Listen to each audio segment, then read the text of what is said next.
Assalamualaikum warahmatullahi wabarakatuh. Perkenalkan, saya Fahmi Hikmatullah dari kelas 12 MIPA C absen 11. Pada pertemuan kali ini saya akan melakukan praktikum tentang penurunan tekanan uap. Langsung saja ke videonya. Tujuan dari praktikum penurunan tekanan uap yaitu untuk mengamati perbedaan tekanan uap pelarut murni dan larutan. Lalu selanjutnya ada alat dan bahan. Yang pertama ada 3 buah gelas yang sudah diberi label masing-masing nama. Lalu yang kedua ada 3 buah penutup gelas untuk melihat uapnya. Lalu yang ketiga ada air sedikit hangat. Yang keempat ada 1 sendok makan gula. Dan yang kelima ada 1 sendok makan garam dapur. Lalu selanjutnya kita masuk ke dalam cara kerja atau langkah-langkah. Yang pertama, tuang air ke dalam gelas 1 yang berlabel air murni.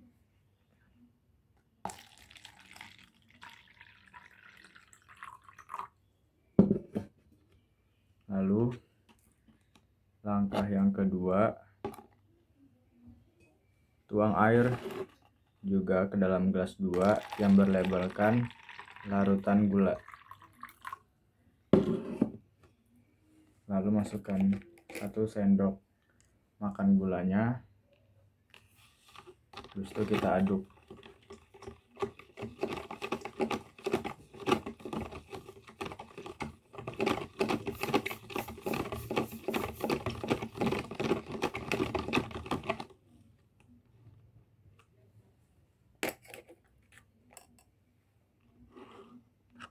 Langkah yang ketiga yaitu masukkan air ke dalam gelas 3 yang berlabelkan larutan garam.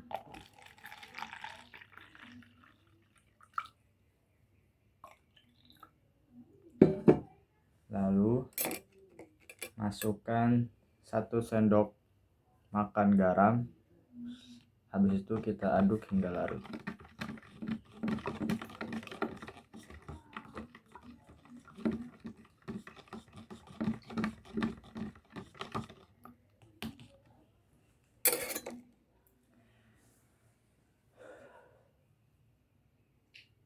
Setelah semuanya diaduk hingga larut, tutup 1 persatu gelas dengan tutup gelas untuk melihat adanya uap.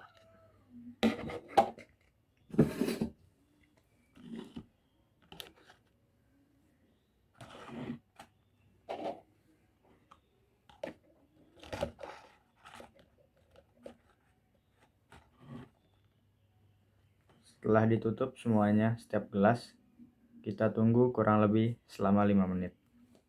Setelah kurang lebih dari 5 menit, mari kita amati perbandingan jumlah uap pada masing-masing tutup gelas. Ini tutup uap pada air murni.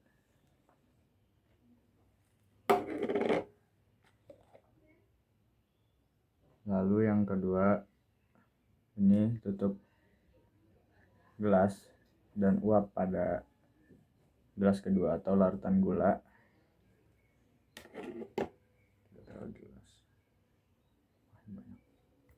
Lalu larutan ketiga atau larutan garam. Maaf tidak terlalu kelihatan, tetapi saya bisa melihatnya jumlah uapnya. Lalu kita selanjutnya masuk ke dalam tahap hasil pengamatan. Yang saya telah dapat hasil pengamatannya yaitu jumlah uap yang ada pada gelas pertama atau air murni, jumlah uapnya banyak. Lalu yang kedua, jumlah uap yang ada pada gelas kedua atau larutan gula, jumlah uapnya yaitu sedikit, dan Dan yang ketiga, jumlah uap yang ada pada gelas ketiga atau larutan garam, jumlah uapnya yaitu sedang. Setelah hasil pengamatan, lalu selanjutnya ada beberapa pertanyaan, yaitu pertanyaan yang pertama, proses apakah yang menyebabkan air menempel pada tutup gelas? Yaitu jawabannya proses penguapan. Proses penguapan adalah proses perubahan molekul di dalam keadaan cair dengan spontan menjadi gas. Proses ini adalah kebalikan dari kondensasi. Umumnya penguapan dapat dilihat dari lenyapnya cairan secara berangsur-angsur ketika terpapar pada gas dengan volume yang signifikan. Lalu selanjutnya ke pertanyaan yang kedua. Adakah perbedaan jumlah butiran air yang menempel pada tutup gelas satu dan gelas yang kedua? Jelaskan mengapa demikian. Jawabannya ya ada.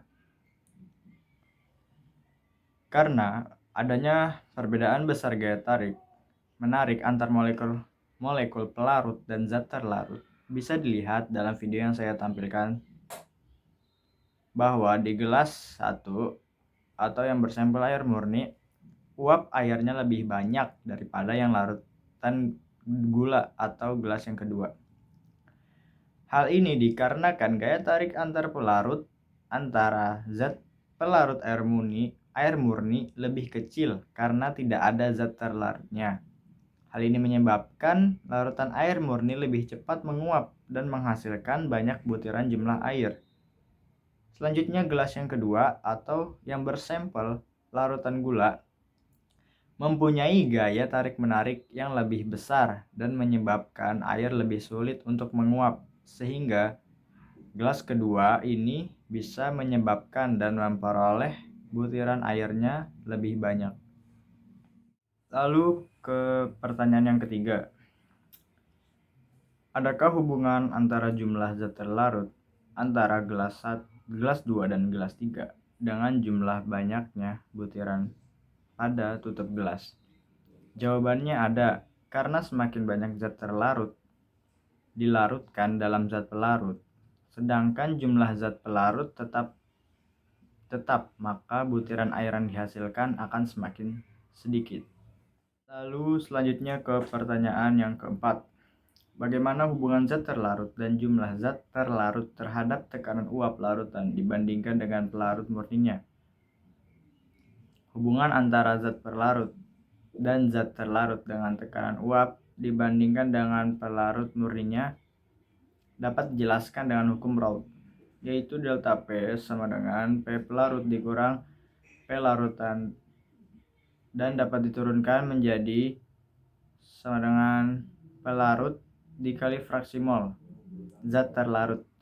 Jadi dapat disimpulkan bahwa penurunan tekanan uap suatu larutan berbanding lurus dengan tekanan uap pelarut murninya, zat terlarut, dan fraksi mol zat terlarutnya. Lalu selanjutnya kita membahas kesimpulannya. Kesimpulannya yaitu apabila terdapat zat terlarut pada suatu larutan, maka tekanan uap yang dialami larutan tersebut akan mengecil. Apabila jumlah zat yang terlarut yang dilarutkan ke dalam zat pelarut diperkecil, sementara jumlah pelarutnya itu tetap atau diperbesar, maka tekanan uap yang dihasilkan akan membanyak dibandingkan dengan zat pelarut yang memiliki zat terlarut lebih banyak. Hal itu terjadi karena molekul zat terlarut dan molekul zat pelarut akan saling tarik-menarik dalam larutan, sehingga zat terlarut akan menghalangi molekul zat pelarut untuk menguap. Sedangkan penguapan zat pelarut murni akan lebih banyak jika dibandingkan dengan zat pelarut yang memiliki zat terlarut di dalamnya, karena tidak akan ada zat terlarut yang akan menghalangi molekul zat pelarut murni untuk melakukan penguapan. Jadi, dapat dikatakan bahwa zat larutan murni adalah larutan yang mudah menguap, sedangkan larutan jenuh adalah larutan yang sukar menguap.